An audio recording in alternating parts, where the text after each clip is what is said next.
నమస్తే, welcome to CM today. నేను మీ మధు. కోట వినుత ఈ పేరు వినగానే అందరికీ కాళహస్తిలో జరిగినటువంటి ఒక దారుణమైన సంఘటన గుర్తొస్తుంది. ఏంటి అంటే కాళహస్తిలో జనసేన నియోజకవర్గపు ఇన్ఛార్జిగా ఉన్నటువంటి కోట వినుత తన కింద పనిచేస్తున్నటువంటి డ్రైవర్ని అతి కిరాతకంగా హత్య చేసిన విషయం అందరికీ తెలిసిందే. అయితే ఈ విషయంపై వాళ్ళు జైలు చుట్టూ కూడా తిరుగుతున్న విషయం కూడా అందరికీ తెలిసిందే. అయితే ఇప్పుడు వాళ్ళు బెయిల్ మీద బయటకు వచ్చారు, భార్య భర్తలు ఇద్దరు. సో ఇప్పుడు కోట వినుత గురించి ఎందుకు చెప్పుకోబోతున్నామంటే రీసెంట్గా ఆలయ చైర్మన్లను నియమించిన విషయం కూడా అందరికీ తెలిసింది. అయితే ఈ విషయంపై కోట వినుత సంచలన వ్యాఖ్యలు చేశారు. జనసేన అధినేత పవన్ కళ్యాణ్కి ఒక లేఖ రాయడం అయితే జరిగింది. అది ఏంటి ఇప్పుడు మనం తెలుసుకుందాం. సో ఇదేనండి వినుత రాసిన లేఖ. ఒకసారి లేఖ చదువుతాను, దాంట్లో ఏముందో మనం ఒకసారి తెలుసుకుందాం. గౌరవనీయులైన జనసేన పార్టీ అధ్యక్షులు శ్రీ పవన్ కళ్యాణ్ గారికి శ్రీకాళహస్తి ఆలయ ట్రస్ట్ బోర్డు చైర్మన్ పదవి కొట్టే సాయి ప్రసాద్కి ఇవ్వడంపై అభ్యంతరం తెలుపుతూ పునరాలోచించాలని విజ్ఞప్తి చేస్తున్నాను. అంటే దీన్ని బట్టి మనకి ఏం తెలుస్తుంది అంటే కొట్టే సాయికి చైర్మన్ పదవి ఎలాగో ఇచ్చారు శ్రీకాళహస్తి ఆలయ చైర్మన్ కమిటీగా.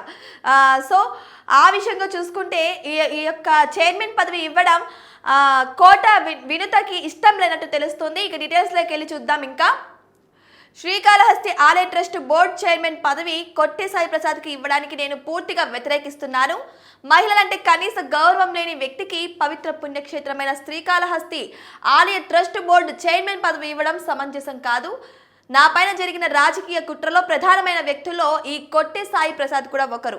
దీనికి సంబంధించిన పూర్తి ఆధారాలు జనసేన పార్టీ కేంద్ర కార్యాలయంలోని ప్రెసిడెంట్ సెక్రటేరియట్ టీంకి, అయితే మీ రాజకీయ కార్యదర్శి ఎమ్మెల్సీ శ్రీ హరిప్రసాద్ గారికి, ఇక పిఎస్సి చైర్మన్ శ్రీ నాదెండ్ల మనోహర్ గారికి, ప్రధాన కార్యదర్శి తమ్మిరెడ్డి శివశంకర్ గారికి వివరించడం జరిగింది. ఆధారాలు ఇవ్వడం కూడా జరిగింది.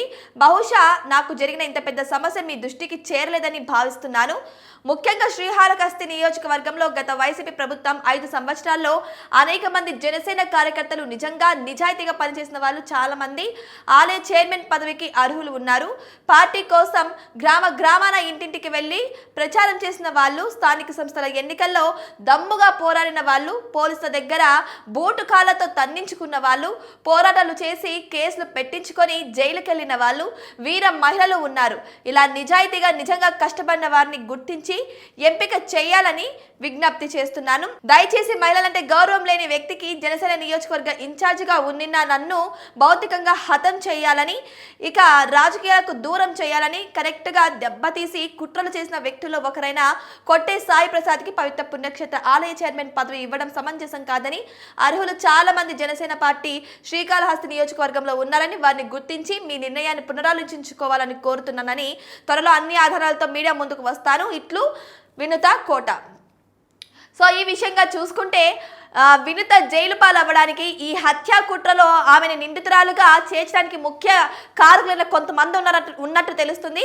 అయితే ఆ కారకుల్లో కొట్టే సాయి కూడా ఒకరన్నట్టు తెలుస్తుంది. సో ఈ విధంగా చూసుకుంటే విజ్ఞప్తి కోరుతూ పవన్ కళ్యాణ్కి లేఖ రాశారు వినుత. ఏమని అంటే కోట సాయి కనీసం మహిళలకు గౌరవం ఇవ్వడని, ఆయన చాలా మహిళాహీనుడని కూడా చాలా మంది చెబుతున్నారని కూడా చెప్పుకొస్తున్నారు. అయితే కొట్టే సాయికి ఇటువంటి అవకాశం దయచేసి ఇవ్వకని, ఎంతో మంది వైసీపీ హయాంలో పోలీసుల బూటు కాళ్ళతో దెబ్బలు తిన్న వాళ్ళు ఉన్నారు, ఎంతో మంది వీర మహిళలు ఉన్నారు, ఇంటింటికి వెళ్ళి ప్రచారం చేసిన వ్యక్తులు ఉన్నారు, అర్హత ఉన్న వాళ్ళు చాలా మంది ఉన్నారు. కానీ ఈయనకు మాత్రం ఇవ్వకండి దయచేసి, ఇదంతా కుట్ర పన్నుతున్నారు. నేను నియోజకవర్గ ఇన్ఛార్జిగా ఉన్నప్పుడు నా మీద చాలా కుట్రలు చేశారు ఆ పదవి నుంచి దించడానికి.